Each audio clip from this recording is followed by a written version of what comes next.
This week on Head to Head, Rise of Skywalker, big shocker.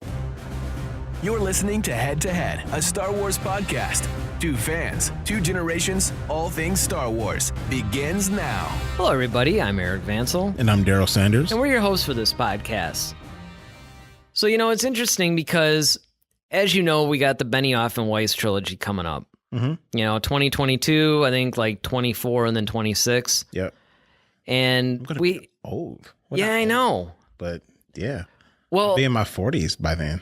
I know, and I keep thinking about that too, man. It's like... Yikes. I'll be 56 and 26. And I'm just like, man, I'm going to be like getting close to 60 by the time all these announced, trilogies are like, we're seeing like the final one of the trilogy or whatever. And I'm like, man, and it just leads me to think that, with all these different ones coming out, you got the Rian Johnson one, you got the Benioff and Weiss one, obviously there's TV series. I start thinking about, when I'm gone, there's going to be Star Wars movies and shows that I'm not going to be able to see. And that, I don't know about you, but that thought actually really bothers me. Yeah, exactly. Like, I almost want them to not make anything after I'm dead. All right, Harrison Ford. See, that's why that's your favorite. Yeah, Harrison Ford said the same thing about Indiana Jones. Yeah, that's true. Well, I'll tell you what, man, they better hurry up with Indy 5. Yeah, he's like 74, right? Well, he's in fact, I think he's like 76 now. Like, by the time, if they actually make it, when they think they're going to start making it, it'll be like almost 80 years old. It'll be like 79 or something. And it's like... In a few more years, he actually can play the Emperor. And it's kind of like, a few more years, Indiana Jones would be looking for him. He's going to be like one of the relics that, he would be seeking. Oh, my God. Indiana Jones, The Secrets of Harrison Ford or something. I mean, it's just like, they better hurry up. It's kind of like, at this rate, he's over there talking about, well, I don't want him to make any more Indiana Jones movies after I'm dead. Well, it's like at this rate, that could be Indiana Jones 5 if you don't... if they don't hurry up. That's the funeral service.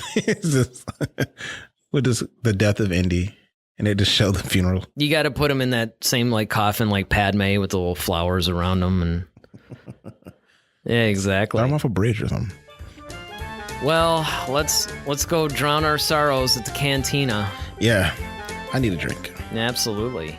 Hey, you know what? It looks like our first topic happens to be about Rian Johnson. What do we got? Which is why we need a drink. Our audience would need a drink. No, so... Take it easy. Be nice, everybody. I'm just teasing Ryan. I know. We're sorry, Ryan. But, yeah, so my question to you is, with Rian Johnson in charge of the new trilogy, do you think fans will forgive him for The Last Jedi and support it? Well, I think that first movie... is really going to be the critical one. Mm-hmm. And it's also going to be interesting, too, because if he's writing and he's spearheading this new trilogy, it probably means that he won't be directing. Like, he might do the first one, but then the second and third one might actually be done by different directors. Never thought about that, but and it'll be interesting to see, because if you even look at the George Lucas dynamic, now he wrote the stories for Empire and Return of the Jedi, but especially Empire, if you look at what Irvin Kershner brought to that movie and the changes that he made, all approved by Lucas, of course, but that movie probably would have been a very different movie if Lucas had directed it. So there is that.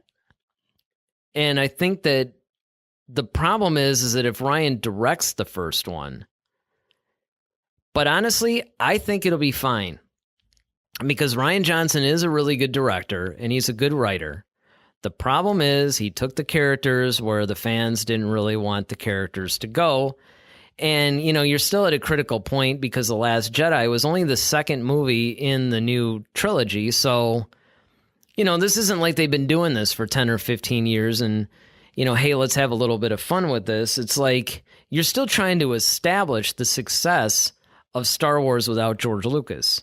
Yeah, and also I think that if it's more than likely it's going to be with characters we don't know. Right. So nobody's gonna, yeah, you can kind of create your own world there and just. Now, of course, that world has to interest everybody. Right. And it's got to be characters that we care about. But, I will say that I really like the Rose character a lot, and that's a Rian Johnson invention. Mm-hmm. I don't necessarily like the adventure that she and Finn went on. I thought that whole Canto Bight scene was unnecessary, but I do actually think the character of Rose is a little bit different than what we've seen in Star Wars, and it's actually really good. And there's a couple other characters here and there too that, Now I know one character that you didn't like was DJ. Oh, goodness gracious. But I still think that the biggest problem that Rian Johnson had with The Last Jedi and the fans is that, even if you look at Maz Kanata, right, it was like, that was wasted. Right. And it was just, I think overall, it was just the way that he used the characters and wrote some of the scenes. People weren't really all that crazy about, but I think that, like you said, in a whole new, a whole open world, okay, we don't know anything about this. I would say that if he uses something that's established, though, he has to be careful. Definitely. Like if he adapts a novel series, which I doubt, but if he did, or if he just used characters from a story, like let's say he goes and decides to do like a Thrawn trilogy or something. Mm-hmm. Well then, yeah, he's got to be careful. But if he sticks to characters that we don't know in a completely original story, I think we're going to be all right. Okay. Well, what about you guys? What do you think? I'm almost afraid to ask that question. Hashtag Rian Johnson sucks. But I mean, look, objectively, try to not have as much emotion in it. Do you think that the general fandom would forgive Rian Johnson? Because actually, don't forget that everybody was actually excited about The Last Jedi because of Rian Johnson. Yeah. And I think it's because they know that he's a good director and what he can bring. And I think that that's what made them so disappointed was the fact that they had such high hopes because it was him, and then he let them down with what he ultimately decided to come up with, and that's what caused all the vitriol and the negative reaction. But hit us up at Head to Head SW on Facebook and Twitter, Instagram. Leave us funny Rian Johnson memes. But let us know if you guys would forgive him. What do you guys think? If he comes up with a really cool concept, concept or whatever, would you support it, or are you forever boycotting anything he does in hopes that a second movie doesn't get made? All right. Well, so check this out. Our favorite composer, John Williams, has seen not The Last Jedi, I'm sorry. I hope so. The Rise of Skywalker. And he loves it. Like, absolutely loves the movie. And, he started scoring it. I think he's supposed to complete the score the end of June, somewhere around there. Mm-hmm. Because I know he started right. He's got like 25 minutes of it done already, of the film done already. So what do you think? Do you think this movie is going to have some different type of music because it's like the end all be all for this particular trilogy, the wrap up? So with Palpatine coming back and in some way, shape, or form. Well, I think there's going to have to be a lot of revisitation for some themes. Mm-hmm. It's going to be interesting because this is also John Williams walking away from Star Wars. Mm-hmm. I don't know if he's going to walk away from other film scores. Like it doesn't seem like he's mentioning an overall retirement. It seems like Star Wars. He's putting his baton because down. they keep churning movies out right and left, and the guy's like starting to get close to 90, and he's like, all right, I got to just stop, right? So, and he might want to be able to take the occasional film here and there, but I think he's going to slow down overall. Mm-hmm. So this could very well be, and hey, who knows, man? I mean, when you're getting as old as he is, I mean, I hate to put it out there in the universe, but this could be his last appearance on the planet. So you got to look at it like he probably realizes this is his last big thing. This is the bookend, you know? Yeah, for him. Closing chapter of Star Wars for him as a composer. Yeah, and then also just maybe just be in his career. And in his career. It could be. I mean, we don't know. Like I said, I strongly feel it will be. I honestly do not think, unless somebody begs him, like maybe Spielberg, you know, says, hey, man, would you please compose, you know, whatever. It's like... Or do another Superman movie or... I strongly think... Well, you know what? I mean, that's a good point, but it's like he refused to score Jaws 3, I think. Like, they had approached him, even though Spielberg had nothing to do with Jaws 3, they approached him to do it, and he refused to do it. So even a franchise that he had some involvement in doesn't necessarily guarantee that he's going to come back and do it. So I honestly think that, yeah, this could very well be the last one in his career, and I think that he's definitely going to want to put even more effort into it because this is like his final stamp on the music world. Yeah, and I'm just thinking about, like, you know, towards the end of the movie, I'm pretty much sure we're going to get like some crazy big battle. Oh, I just want to know, like, man, like, what is that going to sound like to him? Well, and the thing that's funny about it too is if you look at the music from the last two films, it doesn't seem to be quite as thematic as the prequels and the original trilogy. Right. You know, it's really more incidental. I mean, it's like if you really like listen to it, it perfectly frames the scene, but you're not aware of it. Right. You know, like if somebody said, okay, hum Rey's theme, I can't do it. Yeah. But I sure can hum Duel of the Fates or the Imperial March or the Han and Leia theme or... I can do Kylo's, but a little bit. But yeah, like Rey's. Well, Rey's got that flight. Like this is that weird... Yeah, but I mean, it's not as... It's like you recognize it when you hear it. And I mean, now that you've actually put the first few in my head, I'm like, oh yeah, I know what it is. But I mean... But yeah, you have to think about it. You have to think about it. It's not as strong. It's not like, it's not the single, if you want to put it that way. There's not a whole lot of singles on this album, if you know what I'm saying. So I mean, it's just one of those things that his music for the first two in this trilogy have been a little bit different from what we've seen out of John Williams before. So I'm really... I'm curious on what he's going to do because it seems like this one has to be more bombastic. Yeah, and especially with like I said, Palpatine comes back. Well, and it's just more of an action-adventure feel, right? Yeah, and especially because all the guys are going to be together, too. Absolutely. That's another thing, too. Yeah, so, I mean, it just seems to me like you almost have to, like... ramp it up a little bit. You just have to, exactly. Everything has to be... It's like a crescendo, you know, it happens, it has to build up. It's building up to this moment. And so you have to, you know, really try and do something. But what about you guys? What do you think? First of all, do you think this is John Williams' last movie? Like we do? Yeah. Like, do you think he's going to just like walk off the stage after composing it and collapse? Don't say. I know, I shouldn't. The views and comments expressed are not that. Yeah, exactly. It should. Well, that should be like probably before every one of our podcasts. But I mean, what do you guys think? You think that think this is going to be his last one? You think that we're going to see some really cool stuff from him, like cooler than usual? How do you think that this soundtrack will be different from the last two movies? How do you think it'll be different from the original trilogy? Let us know your thoughts at Head to Head SW on Facebook and Twitter. All right, what do we got next? All right, so yeah, we've been talking about trilogies and whatnot and different directors and things. So I'm going to put you in the captain's chair or the director's chair, so to speak. So if Disney gave you a trilogy to direct, what era or event would you want to cover? Ooh. So it could either be an era or event? Yeah. Wow. Well, let's see. I mean, I'm going to have to...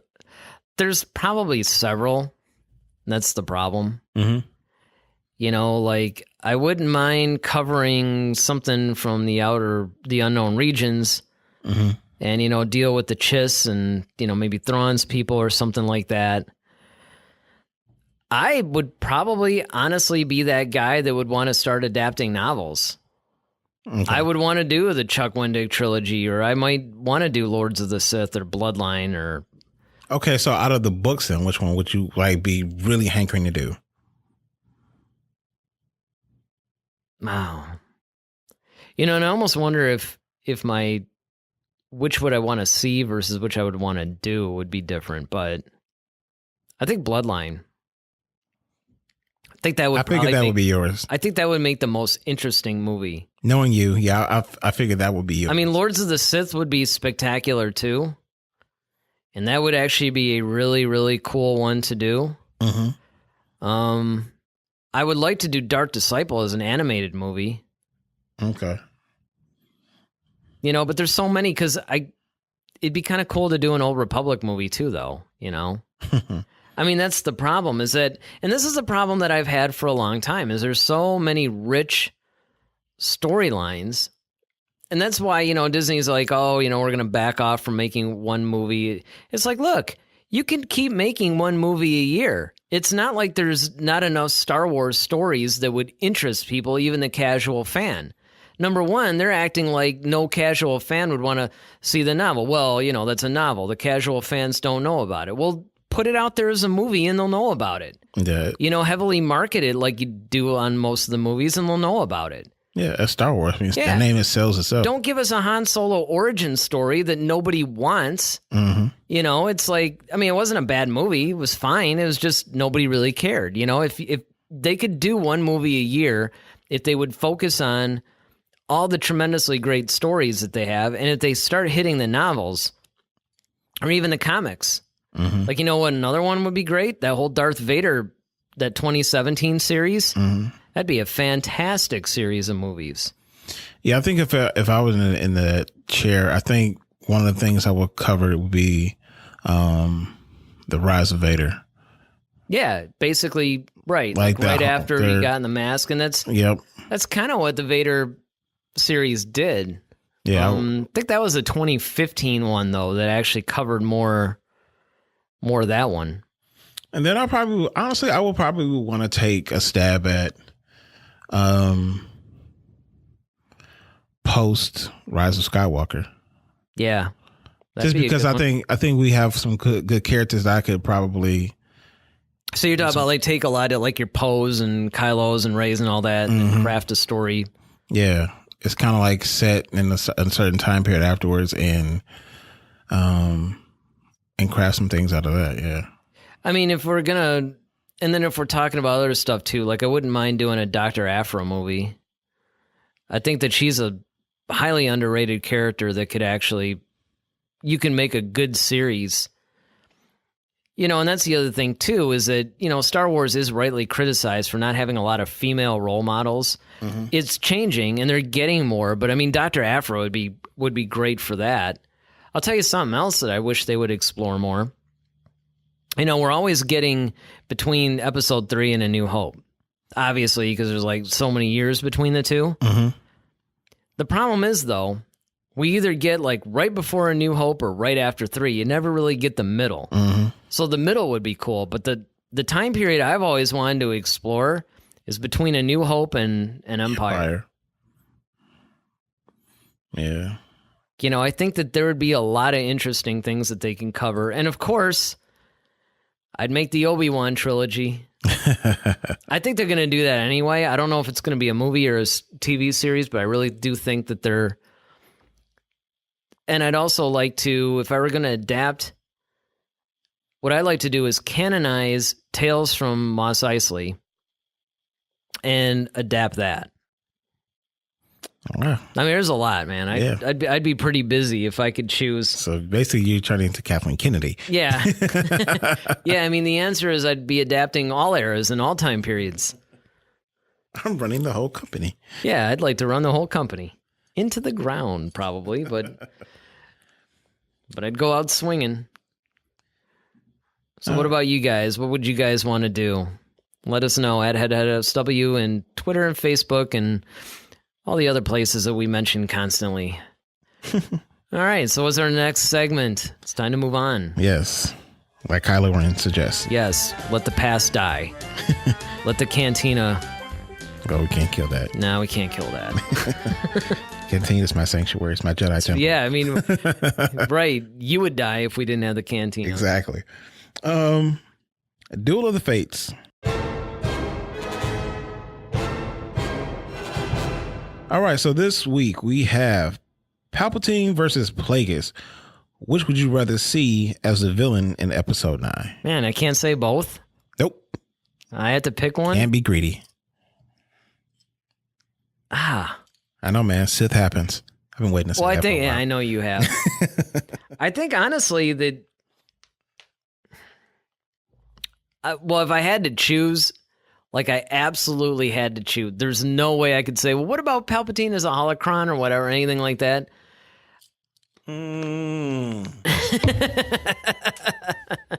It's like how strict are these rules?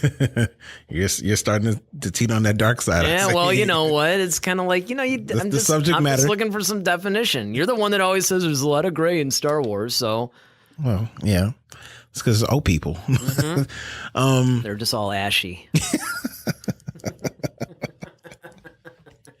So many jokes I could go with that. Yeah, right I know, now. and I'm sure we probably shouldn't. Yep, we got flagged. But yeah, so I'm going to just say, like, if the actual physical characters themselves, Plagueis, and I will say that for two major reasons. Number one, it's like I alluded to before, where remember when I said. I went on about Palpatine and how it would sort of change the way we look, and he had such a great death, and he just had a good conclusion to his story in Return of the Jedi, that even though I am looking forward to him being in Rise of Skywalker, I'm a little nervous about it. Mm-hmm. Plagueis makes perfect sense. Mm-hmm. Because number one, we haven't seen him before. So the Palpatine death would still be intact and everything would be cool. And Plagueis is actually, in a lot of ways, more of a central figure to the entire saga than I think what a lot of people really think about. Because he's the guy that taught Palpatine how to, cheat death, create life. A lot of times everybody keeps going, coming back from the dead. Palpatine specifically mentioned create life. Mm-hmm. And of course, it's through these techniques that Anakin appears to have been born. And so if Plagueis was the main bad guy and he came back and he was pulling the strings and he was even pulling Palpatine's strings all along, it would actually make more sense in the saga. Even though I want to see Palpatine back, if I had to choose between the two, it makes more sense to have Plagueis in there, I think. Yeah, I was going to go with Plagueis as well. I think for me, it's just because we've never seen him before. Yeah, I think that's just the big thing. And I think it's something fresh, it's something different. But it's like here's this. It's almost like he would be the new. Because you kept hearing like the Emperor in the original trilogy until you finally saw him. You're like, oh, that's the Emperor, right? So you hear Plagueis. We've heard talks of him and, rumblings, but it's like, wow, okay, he's really here. And it's like, we don't know what he can do. Exactly. And that opens a whole wealth of just goodness that could come out of. Well, yeah. And don't get me wrong, everybody. I actually think that Palpatine, a lot of times people think Palpatine coming back is like a cheap move. Like I remember there was a meme that was going around shortly after the Rise of Skywalker trailer, and you heard the whole Palpatine cackle and stuff, and people were passing around the meme, like, in case of emergency, break glass kind of thing. Like, yeah.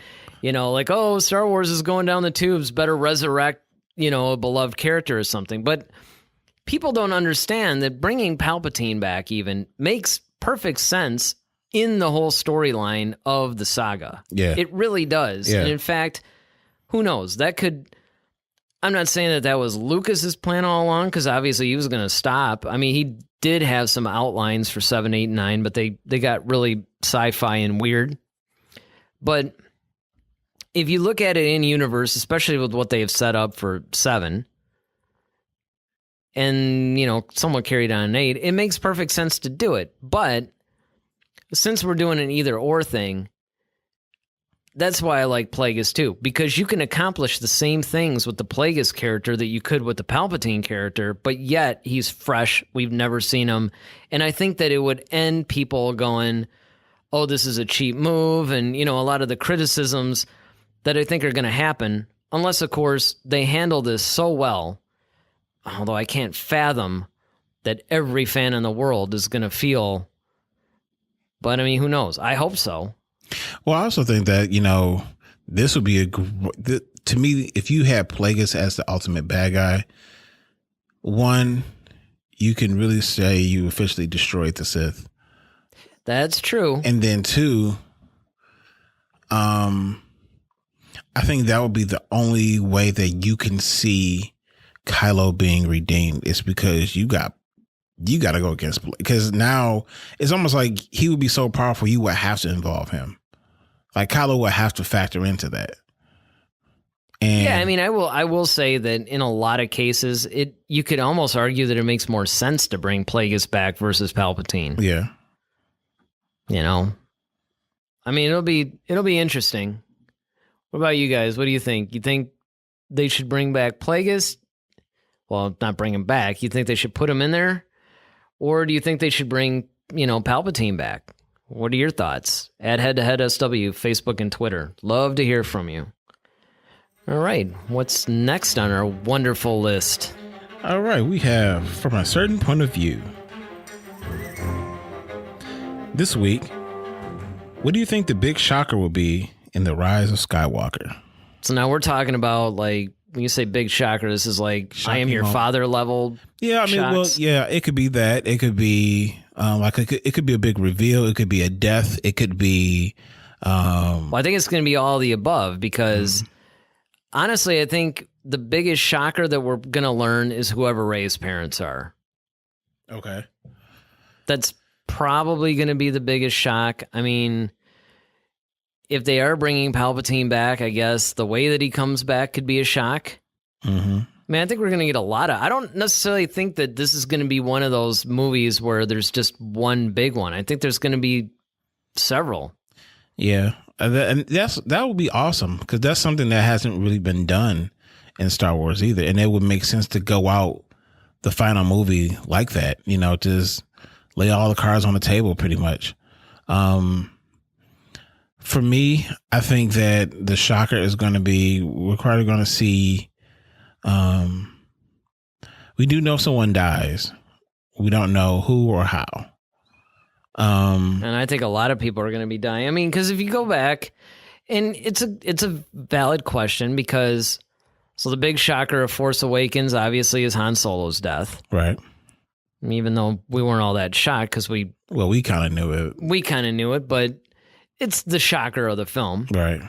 And I would actually say, I would argue maybe Snoke's death was the big shock of Last Jedi or Yoda's return. Well, I would say even Luke's whole doppelganger thing. Like that and then vanishing, like just... Because everybody was just kind of like, okay, like everybody was kind of like, because I remember like in the theater, we were all like cheering and like, yeah, okay, Luke is back. And then we see that he's the one, like he's actually that it was like a projection type thing. And that was like, something whoa. that was completely unexpected. So, that's the thing about The Last Jedi too, is that there were a few huge shocks in that movie because nobody expected Snoke to be killed. We all thought he was going to be the big bad guy that was going to face against Luke in 9 or something, right? Yeah, and especially not the way that he did it. That he did it, it was just like, really? And then of course Yoda coming back like that. That was kind of a shock. We had a feeling that somebody was going to come back, but we didn't know who. And then, of course, like you said, the fact that, Luke was a projection. So I think it's going to be a similar thing in Rise of Skywalker where you're going to have several. You're probably going to have a key death or two that's going to shock everybody. I think that one of the big ones, and even thinking about it, it's going to hurt. Just even thinking about it. But I think we're going to see the destruction of R2 and 3PO. Oh, really? Yeah. Well, the thing is, and this is something that we talked about last week with the Vanity Fair article, right? Mm-hmm. So we talked about the Vanity Fair article, but the one thing that we didn't discuss was that Anthony Daniels was talking about that 3PO was going to do some crazy, surprising thing that's going to shock everybody. Yeah. So that could be a big shocker too. Like, you know, I mean, Yeah. And like what's he going to do? Ignite a lightsaber and go up against, you know? Well, I think that it's going to be one of those like sacrifice type things with 3PO. And I think that's why I think it's going to be one of those kind of tearjerker type moments. And the fact that, you know, if you really think about it, you know, this trilogy has been told through their eyes. Well, the original original trilogy was. But I'm not even so sure you could say the prequel trilogy was. But the fact that they're a common thread throughout. Yeah, I mean, obviously, especially Anthony Daniels, he's been in every Star Wars. You know, it's funny because when I was reading that Vanity Fair article, they pointed out, oh, he's been in all the, you know, he's the only original one that's been in all the movies. And I'm like, well, you don't understand. Anthony Daniels has been in everything. Mm-hmm. I mean, that's the remarkable thing is that he has been in every officially released Star Wars project. Right. So, yeah, for him to end his involvement with Except Solo. Yeah, that's right. He wasn't in Solo, was he? Mm-mm. And I don't think he was in Rogue One either. He was in Rogue One. Oh, that's right. He was in Rogue One. At the end. Him and R2-D2. But he wasn't in Solo, though. You sure? Yeah. I'm pretty... I'm like 99% Hey, sure. what do you guys think? Was C-3PO in Solo? Yeah. I'll look it up real quick. Yeah. While we're discussing. But I think that for the shocker, I think we're going to find out. I thought Anthony Daniels was in Solo, just not as 3PO. I think they keep talking about this thing between Kylo and Rey. It probably is deeper than what we know. Mm-hmm. And I think that's going to be probably the huge shocker. Like that whole... Like their dynamic, like it goes deeper than what we expected. Mm-hmm. So I think that's really going to be one of the big shocks. But I agree with you, though. I think it's going to be a bunch of things that's going to kind of pop off. I think this movie is really going to kind of come out swinging. And I think it's not going to stop. Yeah, see, that's what it was. So Anthony Daniels was in Solo. He just didn't play 3PO. He played like this slave guy or something called Tack or something like that. Oh. So he was. Anthony Daniels, the actor, was in every single Star Wars project, you know. I stand corrected. Ever. So, I mean, it's... And I think you're right, though. In addition to maybe 3PO... seeing his, you know, impending doom or whatever. Mm-hmm. And then you, of course, have something like, I don't know, the Kylo Ren and Rey connection maybe being something a little bit more... I don't know if that would necessarily constitute a shock, but depending on what they do with it and how far they go with it, it could be. Because again, you know, another shock could be force powers that we've never seen before. Which goes back to your Luke, you know, at the end of The Last Jedi. Mm-hmm. You know, it's one of those things where you're just going... Or you see how powerful, like, Rey is or something. Yeah, I mean, it's just one of those things where you just... Because she has those Jedi texts, so we don't know what she knows now. Well, and that's just it. Because actually, we'd never even seen those stupid things before. We didn't even know that... I mean, we knew they existed, but we assumed that they were probably destroyed or whatever on Coruscant. And now we know they weren't. So, yeah, it's gonna be interesting, you know, to see any of the big shockers, because I happen to think that there's just going to be a lot of them, and I think there's going to be more of them than what we've seen in any of the other movies. Because if you think about it, this is how the movies are all going to end. The whole saga is going to end with this one film, and I think it might go in directions that we might never have expected. I think Lando makes it out of this one. I think he will. I think he will too. I'm wondering if they're going to make Jana his daughter or granddaughter or whatever, though. You know, but again, who knows? I mean, sometimes you could say that might be a cheap move. You know, like, really, is everybody going to be related to everybody in this thing? But there's one giant family reunion. But I mean, again, the people that criticize, you know, everybody being related to everybody, it's like, look, you're following. It's no different than if you were on Earth and you make a movie about a family and the people that family runs into. Well, it's conceivable that along the path, you're going to run into that family's relatives or their friends' relatives. You know, it's not that everybody in the Star Wars universe is related. It's just that everybody that we're focusing on, because we're focusing on a particular group of people, they're going to be related.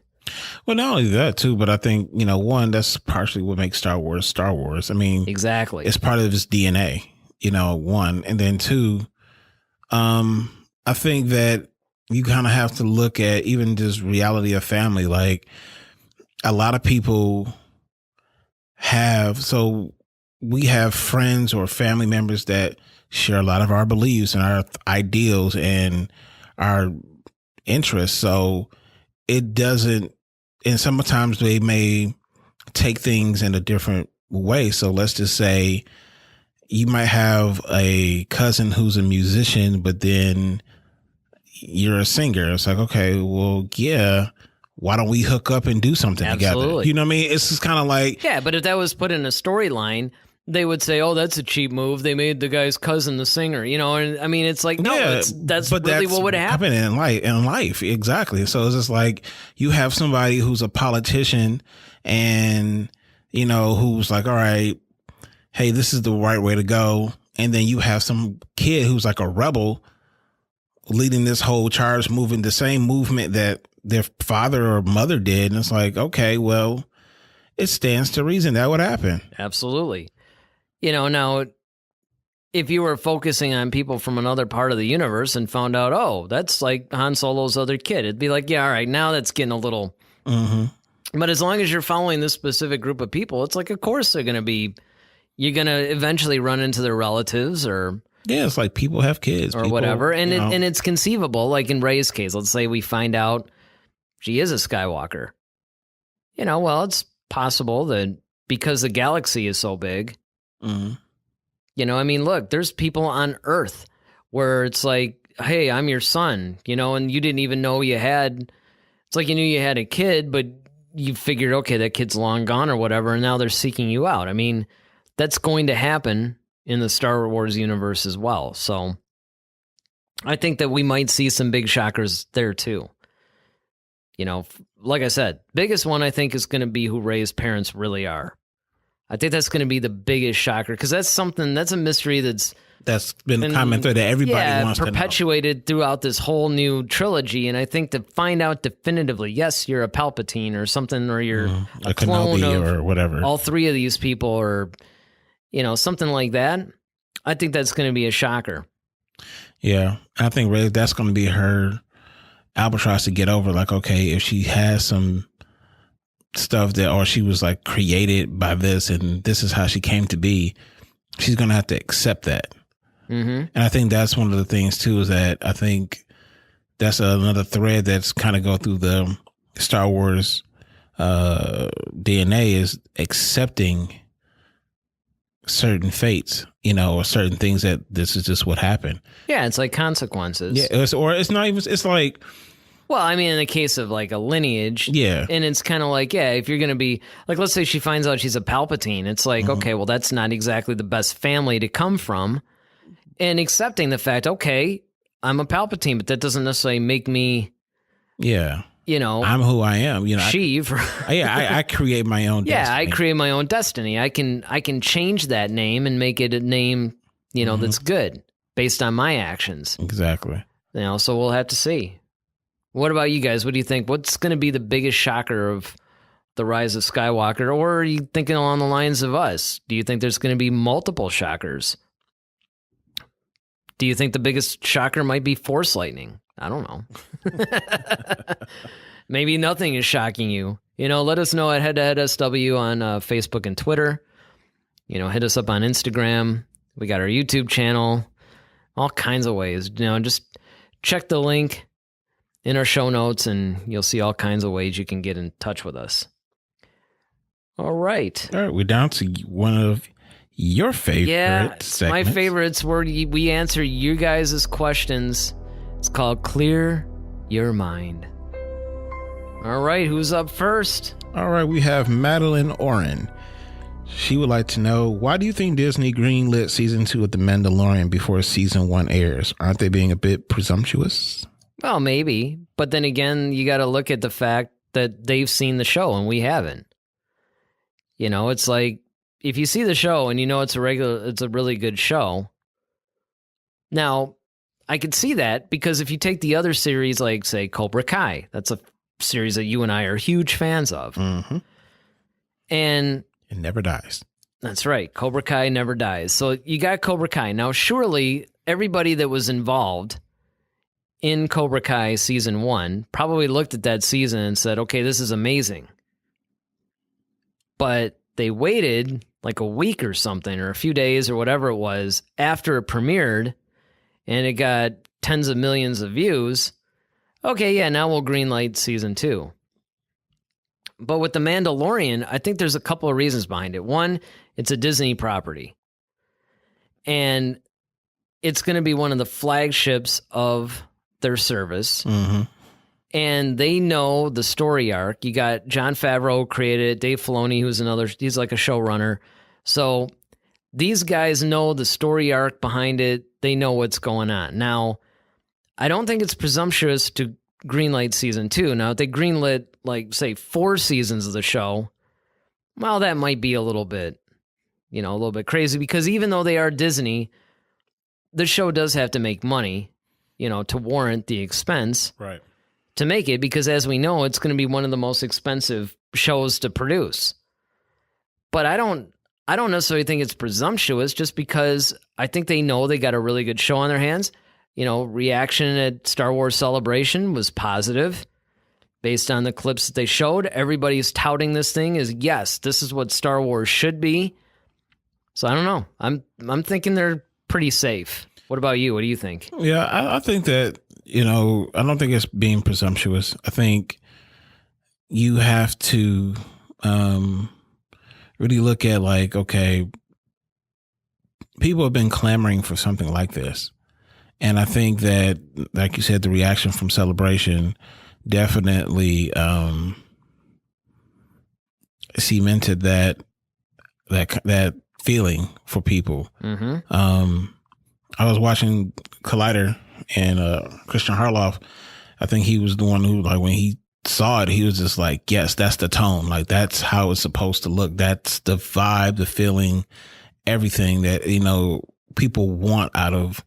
And I think it's covering an era that most people, that hasn't been covered before, but I think people are really interested in, with bounty hunters and things like that. Yeah, I mean, it's a great way to tell what happened post Return of the Jedi, because there's going to be some people that, might not be that affected. Like, the Empire is still firmly in control in some systems. Yeah. And there's other ones where, people are disillusioned. There's just like all kinds of stuff, and you gotta.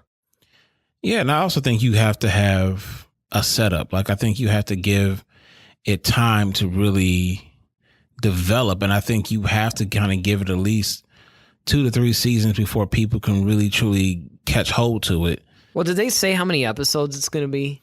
Not yet. I don't think they've established how many. I think, but it's probably going to be the standard, like 10 episodes. 10. And that's the thing. It's like, if it's 10 episodes, you almost have to give it a couple of seasons. Yeah, that's what I'm saying. Like, we're not talking about like network TV where you got a 22 episode run. Mm-hmm. So it's like 10 episodes. They have to be able to have 2 seasons in order to do it. It's Disney. They're a multi-billion-dollar company. I mean, look, even if it flops, it's like they can afford to do this. It's not like in some other networks where it's like if something flops, they're going to... Yeah. I mean, and it's on their Disney Plus. So if it causes more people to subscribe, I think curiosity is going to be the biggest. Is going to drive it to where they're going to make all their money back off of it anyway, because a lot of people are going to subscribe. Yeah, exactly. And then of course we have the upcoming Cassian Andor series. We don't know what that's called. We don't really know a whole lot about that. No. But I don't think they're being presumptuous. I think they're being confident. I concur.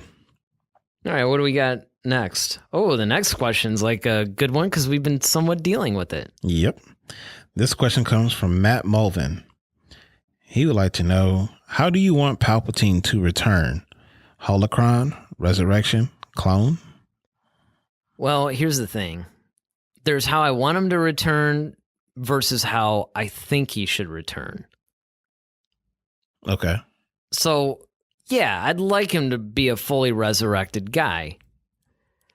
But I don't necessarily know if that's really the best thing for the story.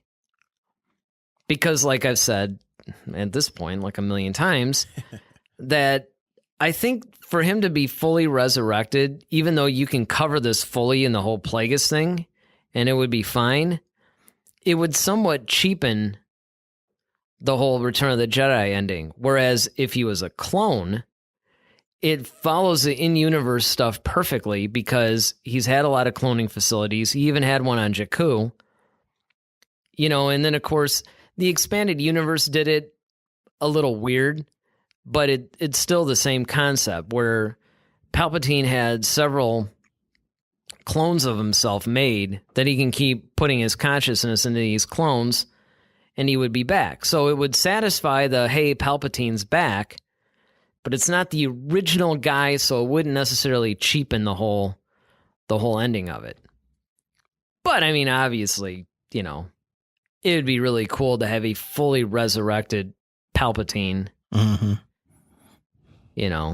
Because, I mean, he's still like one of the ultimate bad guys, the puppet master, everybody that you see in the First Order has been such a lightweight compared to him. Even Snoke. I mean, as cool as Snoke was, the Hugh Hefner of the universe, right? Right. And he was somewhat fearsome. It's like, there's no way he'd be able to stand against Palpatine, and he's not as smart as Palpatine. Yeah. So, I mean, obviously I would like to see Palpatine fully resurrected, but do I really think that should be the case in the story? I really think the clone way is the way, story-wise, it should go. Yeah, I mean, if I prefer the clone, hands down, but I think we're going to get a little bit of the holocron too. I think it's going to probably start off that way. I have a feeling that it's. Oh, so you think we're actually going to see like whatever clone resurrection or whatever on screen? Yeah, well, yeah, or some to that effect, or alluded to. So it may have something to do with Kylo really trying to get a grasp of the First Order and everything, and really rise to where he wants to be. He finds some Sith holocron to kind of complete his training, and it happens to be Palpatine, and he finds a way to to more or less like bring him back because of one of these facilities. And he's like, okay, well, cool, I'll do this. He'll finish training me. And now I'll be like, I'll be the Vader because this is the guy who made Vader. And now I have the same mentor. I have the same person who. Yeah, no, that does make sense. But the only thing that I would think too is that, and this is where the planets are concerned. Now, they revealed a couple of new planets in the Vanity Fair article that we talked about last week, but we didn't really talk about those either. So one, you got Kijimi, which is like a Hoth-like planet. And then Pisana, I think is I think it's Pisana. I kept looking at it as Pasadena. Yeah. Like Pisana, yeah. Pretty sure it's Pisana. That's the one in the desert. That's like the desert one, right? So, yeah, that's what so now you have yet another desert planet. Now, what I'm wondering is, are they just trying to give us the new planets and that's what we're going to see mostly? Or are we going to see Jakku? Are we going to see, some of these other planets that are familiar they just didn't mention in the article? Well, I'm going to say, I don't know, but I'm going to take a wild stab at the plot, as we all have, and we all continue to until the stupid movie comes out. How original. Yeah. But I think that part of the big plot of 9 is going to be, I think they're going to know, I think somehow or another, they're going to find out that Kylo is going to try to bring back the Emperor. And they realize that he has a bunch of cloning facilities. And I think they're going to have to, I think that's why they're all together, because they're going to have to try to figure out where these things are and destroy them, because they're trying to keep him from coming back, because they know if he comes back, it's going to be really, really bad. Yeah, and that would be cool. The only And reason Leia can actually speak to it because... Yeah, and of course the Force Ghost of Luke. We still don't even know what his role is going to be. But the reason why I bring all that other stuff up is because Jakku was the big... facility. Yeah, that was the big contingency plan. Now obviously it was where Palpatine wanted to bring the whole Empire so he could destroy them. Because it's like, well, if I die, you guys don't deserve to go on because you couldn't even protect me, kind of thing. But it would make sense that he would have cloning. Now, granted, he's, according to legends, and I think this made its way into canon. You guys can all correct me if I'm wrong, but I think he's had cloning facilities all over the galaxy. So, I mean, it's possible that, hey, maybe this Kijimi place or Basana or, Pasadena or New York or whatever it is, wherever he's got this stuff, right? There could be cloning facilities there, and that could play into it, because you got to wonder, now there was that whole I think this was Kijimi. There's some sort of a thieves guild type of. Yeah, I think they're going to basically have to go to all these different places and try to get intel and information to figure out where these things are. That would be a really exciting. Yeah, that's what I'm saying. I think that would be a cool really plot. Yeah, because it's you get kind of part Scooby-Doo, kind of part Mission Impossible. Well, it's kind of like that whole Rogue One type thing. Yeah, because it's kind of all right, you gotta try to get these plans to try to figure out how to stop them from doing this big thing. That's okay, if they know if the Emperor comes back, it's all bad. Oh man, and I mean the thing that's funny about Rogue One too is that. I remember when we first watched it, it's I practically had to take notes because they kept putting new planets on us every 3 minutes in the movie. Well, wait a minute. Okay, there's Edu, you got, what's this other one? You're over here, you're on, and then, Scarif. But I mean, there's just so many that you were, even in the beginning, it's they kept going, okay, now we're here, now we're there. Yeah. And it's I felt like I was in a Marvel thing. Yeah. And it was really, at times, overwhelming because in most of the Star Wars movies, you're used to maybe 2 or 3 planets at the most, and now all of a sudden it's you're getting that in the first 2.5 minutes of the movie. Right. So it makes me wonder the scope of this adventure. I mean, I'd like to see Coruscant again. I think it would be really interesting to see it now. And I'm sure we're going to see it in things like The Mandalorian and stuff like that, but like Gotham. Well, I mean, it was the center of power, for the Empire and the Republic, really. So it would be interesting to see. Now we know the Hosnian Prime was the center of the New Republic power, but we're never really sure where the First Order really had its central location. And they're actually going to cover that too. Where that came from, who started that and how exactly. And these are the kinds of things that we need. And this is why I think it furthers, because if what you're saying is true, that plot would allow you to explore all that stuff kind of on the way, so you don't have to slow down the plot at all. Right. You can just incorporate that into whatever. So I think, that would actually be a really exciting thing. What about you guys? Do you think he's going to return as a holocron only? Do you think he's going to be fully resurrected? Do you think he's going to be a clone? What are your thoughts? At Head to Head SW on Facebook, on Twitter, on Instagram, pretty much everywhere. All right, well, I think that's it. Going to wrap it up for our show this week. Hopefully you guys stay with us. Sorry about the fact that, I think we're back on track now with our shows. I know a couple of weeks ago we didn't actually have anything up, but we're back at it, and we hope you guys, hit us up on all our social media. Check us out on the YouTube, Eric Vancil Media YouTube channel, and we'll try to leave some really good, interesting links for you guys in the show notes. So I'm Eric Vancil. I'm Daryl Sanders. May the Force be with you. Always. Head to Head, a Star Wars podcast. Be sure to follow us on Twitter @HeadToHeadSW. Submit your questions for our next show.